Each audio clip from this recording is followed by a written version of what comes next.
Bueno, el tema de hoy a mí me parece muy interesante y espero que lo sepa transmitir como Dios quiere que se transmitan sus mensajes, llegue a vuestros corazones y sirva para fortaleceros. Yo le he puesto un título y es ¿Cómo saber la voluntad de Dios?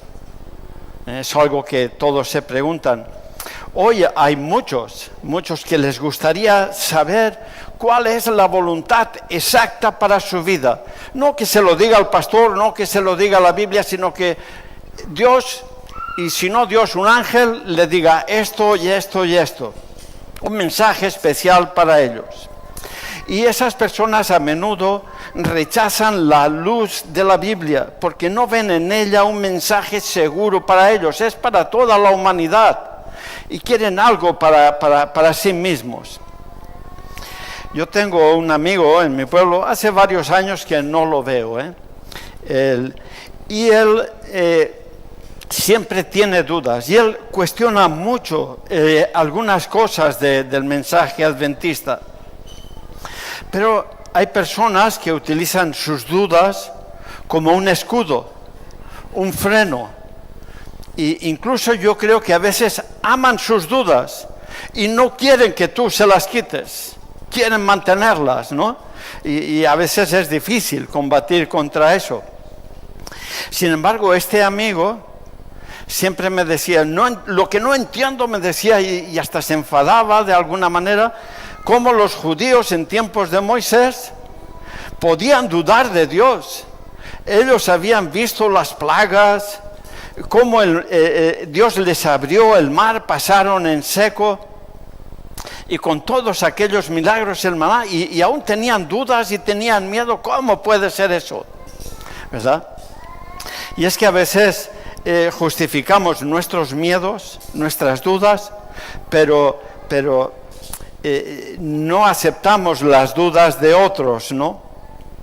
También hay personas, incluso en nuestra iglesia, que dicen que cuando vayan al cielo tienen alguna pregunta para Dios. Y yo lo respeto eso, pero en mi opinión, cuando uno llegue allí, las preguntas de aquí se habrán contestado solas. Esa es mi opinión, aunque respeto que guarden sus preguntas para cuando se encuentren con Dios. Y esta es la pregunta que yo quiero que os hagáis. Es una pregunta retórica para que cada uno se haga a sí mismo. ¿Cuál es la pregunta más importante que un ser humano puede hacerle a Dios? ¿Qué le preguntarías tú hoy si te encontrases con él?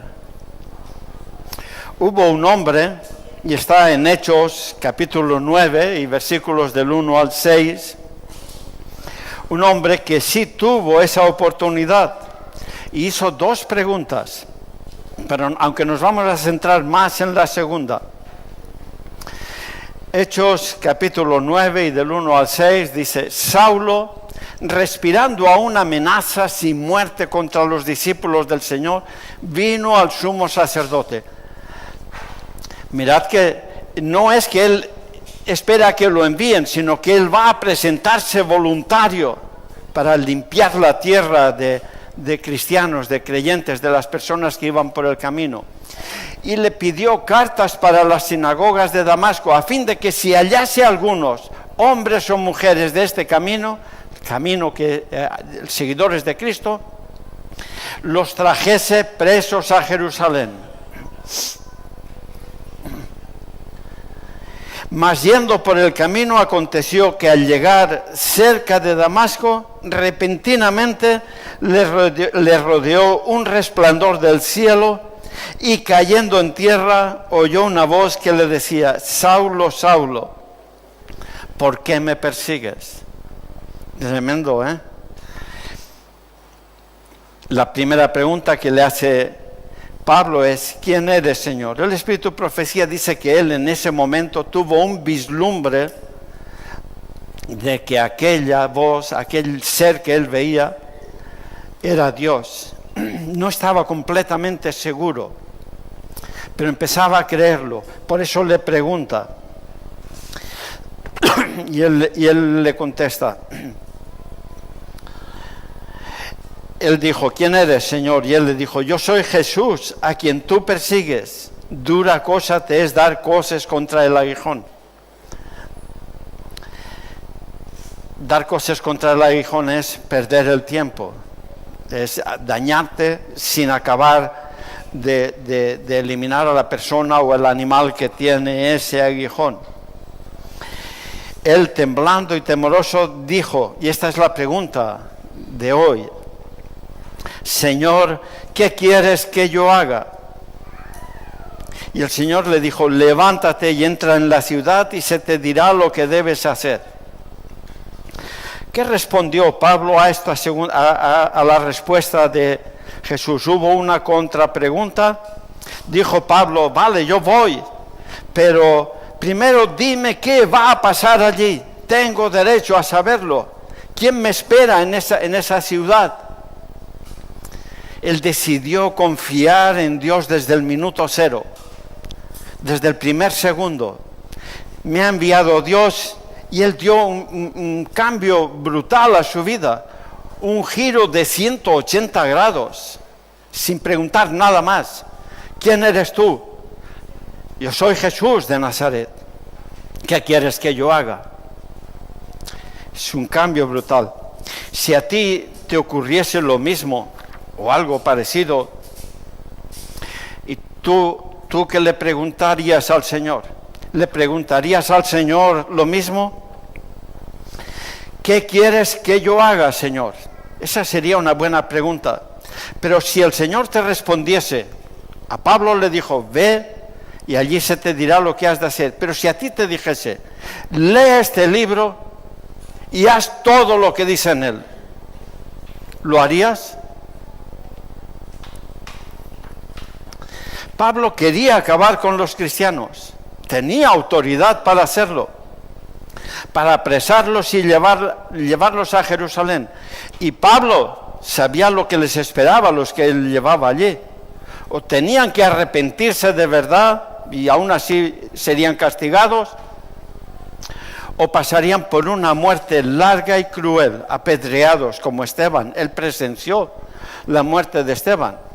Y las personas que son apedreadas no mueren enseguida. Hay que pegarles muchas pedradas, tienen que sufrir mucho. Y esa es la muerte que les esperaba. Saulo no endureció su corazón a Dios, amaba al Señor aunque andaba por un camino equivocado. Y hizo dos preguntas, ¿quién eres tú, Señor? Y la segunda, ¿qué quieres que yo haga? Y esa fue una pregunta sincera que salió del corazón. Es una pregunta que nosotros debemos hacerle a Dios. Pero mi consejo es, si no estás dispuesto de verdad a hacer lo que Dios te diga, es mejor que no hagas la pregunta. Guárdatela. Yo lo diría incluso de otra forma. ¿Quieres ser salvo? Si quieres ser salvo, entonces sí hazle la pregunta a Dios. ¿Qué quieres que yo haga, Señor? Porque Él es el camino que nos lleva a la tierra prometida. Saulo pasó de perseguidor y luchador contra la verdad a ser un gran líder. Un cambio tremendo, un cambio brutal.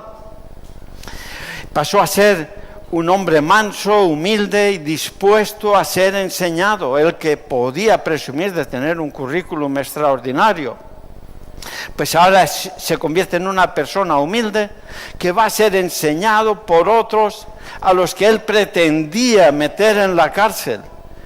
De alguna manera, personas a las que él discriminaba.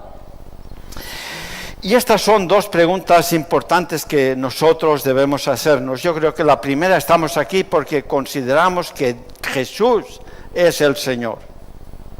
Y la segunda es, ¿qué quieres que yo haga? Pablo no tuvo dudas a lo largo de su vida ya de su amor. No tuvo dudas a lo largo de su vida de que Jesús era su amigo y estaría siempre a su lado. No tuvo dudas en los días buenos, no tuvo dudas cuando su barco naufragó, no tuvo dudas cuando fue azotado, No tuvo dudas del amor de Dios cuando fue apedreado y dejado por muerto. No tuvo dudas del amor de Dios cuando pasó necesidad. No tuvo dudas del amor de Dios cuando tuvo abundancia o cuando otros le abandonaron. No tuvo dudas, jamás. Y jamás nosotros debemos tener dudas. Estamos dispuestos a hacer esa pregunta de todo corazón al Señor cada mañana. Señor, ¿qué quieres que yo haga? Yo quiero andar en tu camino. Una pregunta que debemos hacernos a menudo, y debemos ser mansos y humildes, como lo fue Pablo, para aprender, para ser corregido, para saber, para aumentar en la fe. La vida de Pablo tuvo un cambio brutal. Él hasta ese momento era una persona racional. A partir de ese momento, a él se va a caminar por fe. Saulo, quien después fue el gran apóstol, Dios le dio una promesa en medio de su ceguera. Y él le dijo, levántate y entra en la ciudad y se te dirá lo que debes hacer. Se te dirá lo que debes hacer. Le está pidiendo y exigiendo a Pablo, ahora tienes que confiar en mí. A partir de ahora tienes que andar por fe. Y Pablo andó toda su vida por fe. Como ninguno, porque en sus viajes eran de fe. Nunca sabía qué pasaría al día siguiente, qué le esperaba al otro lado del camino. Pero Dios lo ha enviado, Dios me ha dado una misión y en Él confiaré, pase lo que pase. Y en Efesios 2:10 dice, porque somos hechura suya, creados en Cristo Jesús para buenas obras, las cuales Dios preparó de antemano para que anduviésemos en ellas. El amor de Dios es extraordinario, prepara un camino, ya nos va preparando una actividad que va a fortalecer nuestra fe, que nos hace útiles a la sociedad, a la familia, a la iglesia. Esto significa que Dios tiene un plan para ti, igual que lo tuvo para Pablo. La ventaja que tenemos tú y yo es que no ha tenido que echarnos del caballo. Nos vio, nos llamó y vinimos. Y debemos permanecer aquí. Isaías 58:11 también es un versículo muy bonito. Viene a ser parecido al Salmo 23, 58:11, que dice, Jehová te pastoreará siempre y en las sequías saciará tu alma y dará vigor a tus huesos y serás como huerto de riego y como manantial de aguas cuyas aguas nunca faltan. Me gusta cómo empieza, ¿no? Jehová te pastoreará siempre.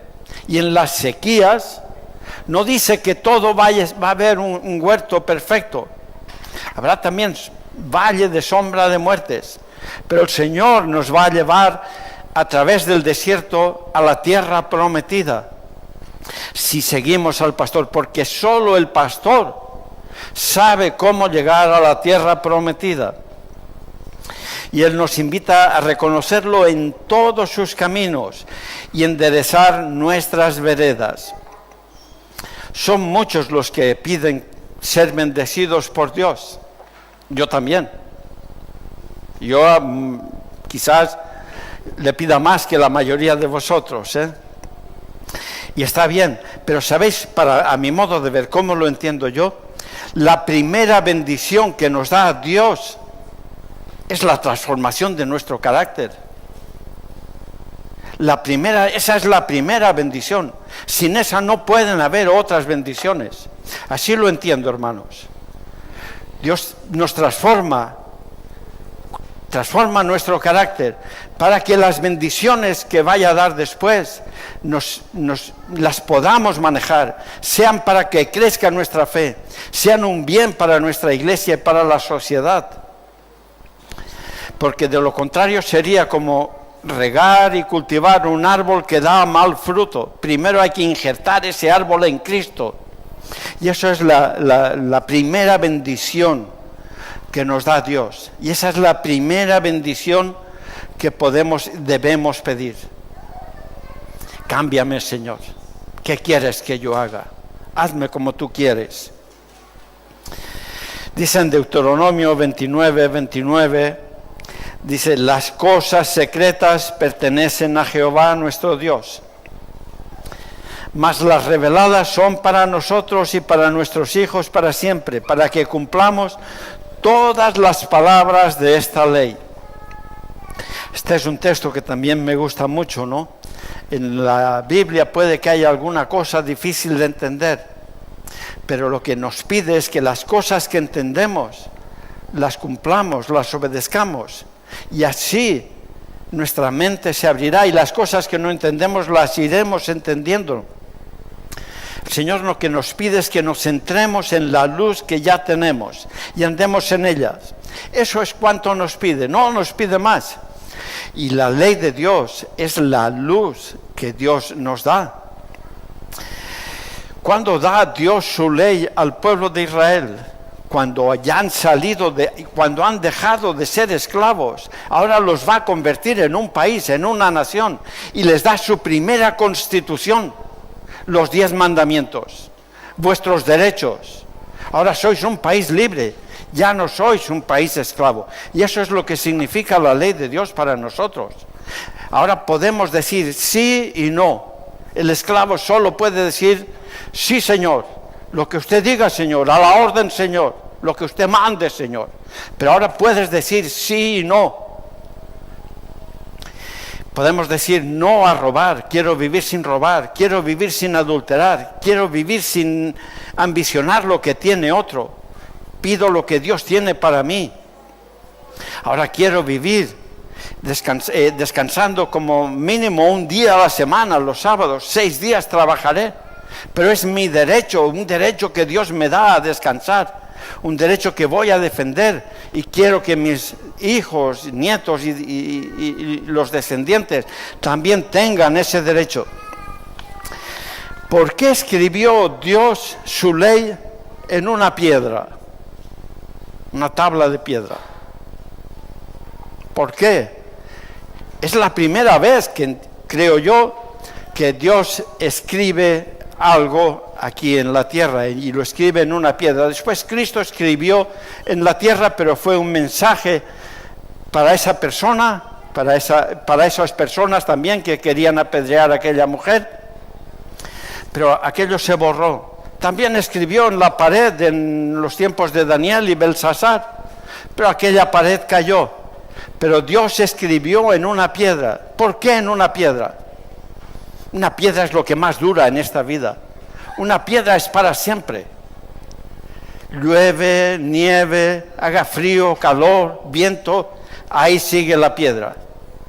Lo que nos está diciendo es que su palabra, sus promesas y su ley son para siempre. Pero sigamos con Pablo en Hechos capítulo 9 y del 10 al 16. Es una experiencia para mí, sé que es archiconocida, pero sigue emocionando y sigue estimulándonos a seguir el camino del Señor. Dice, había entonces en Damasco un discípulo llamado Ananías, a quien el Señor dijo en visión, Ananías, y él respondió, heme aquí, Señor. Y el Señor le dijo, levántate y ve a la calle que se llama derecha y busca en casa de Judas a uno llamado Saulo de Tarso, porque he aquí él ora. Y ha visto en visión a un varón llamado Ananías que entra y le pone las manos encima para que recobre la vista. Y aquí viene la respuesta de Ananías. Ananías respondió, Señor, permitidme que parafrasee un poquito el versículo ¿no? Él le está diciendo, Señor, ¿seguro que es ese Saulo de Tarso?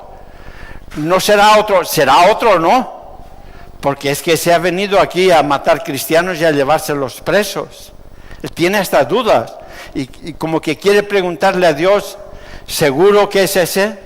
Porque estamos metiendo un lobo en medio del rebaño. Él tenía cierto prejuicio justificado. Pero leo su respuesta. He oído de muchos acerca de este hombre cuántos males ha hecho a tus santos en Jerusalén.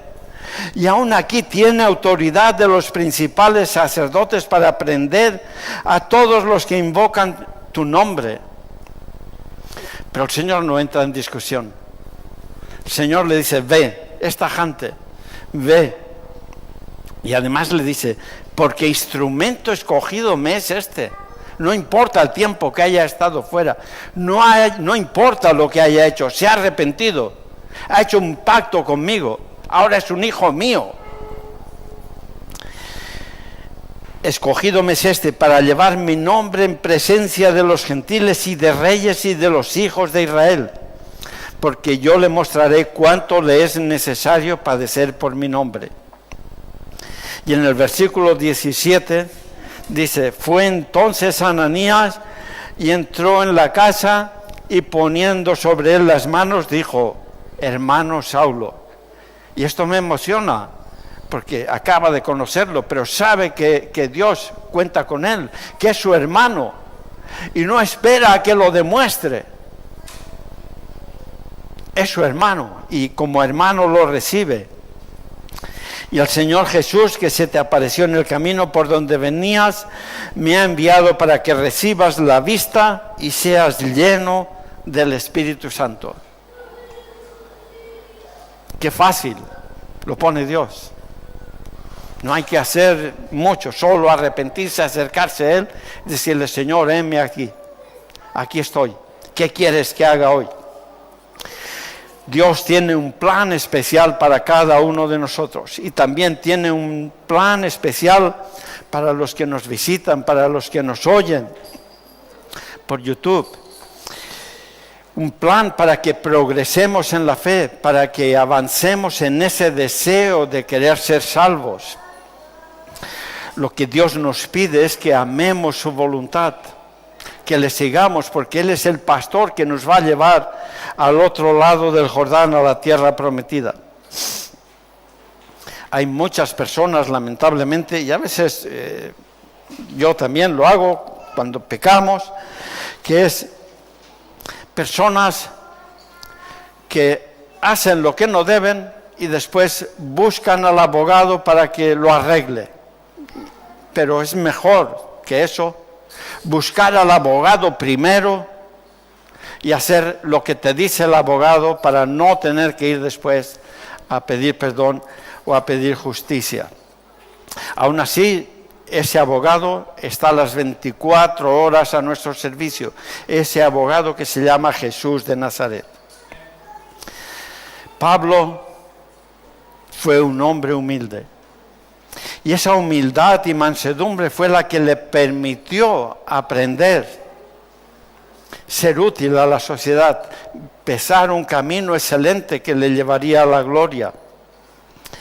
Y nosotros necesitamos mansedumbre y humildad para aprender de la Biblia. Cuando le preguntemos al Señor, ¿qué quieres que yo haga?, nos va a decir. A Él le dijo, ve y allí te enseñarán.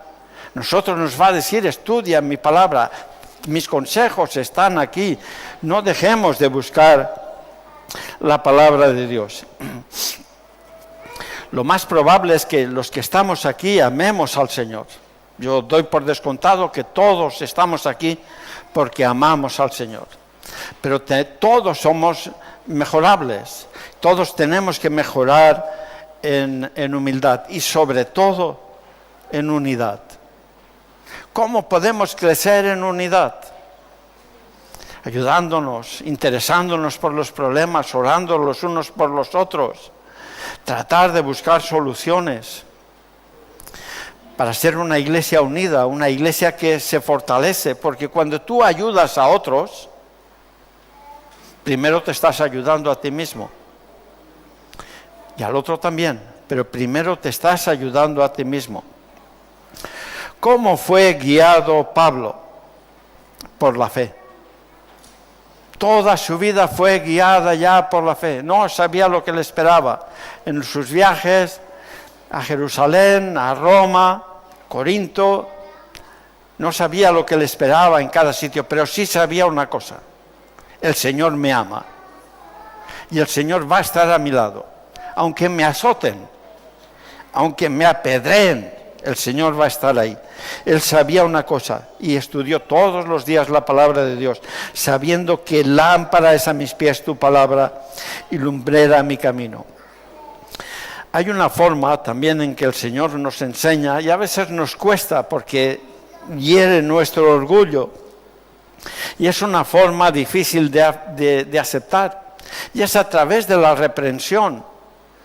A veces quizás no lo hagan de la forma correcta, pero aún así, mira si tienen razón y rectifica. Acepta la reprensión, acepta los consejos, porque necesitamos derribar el orgullo que hay en nosotros.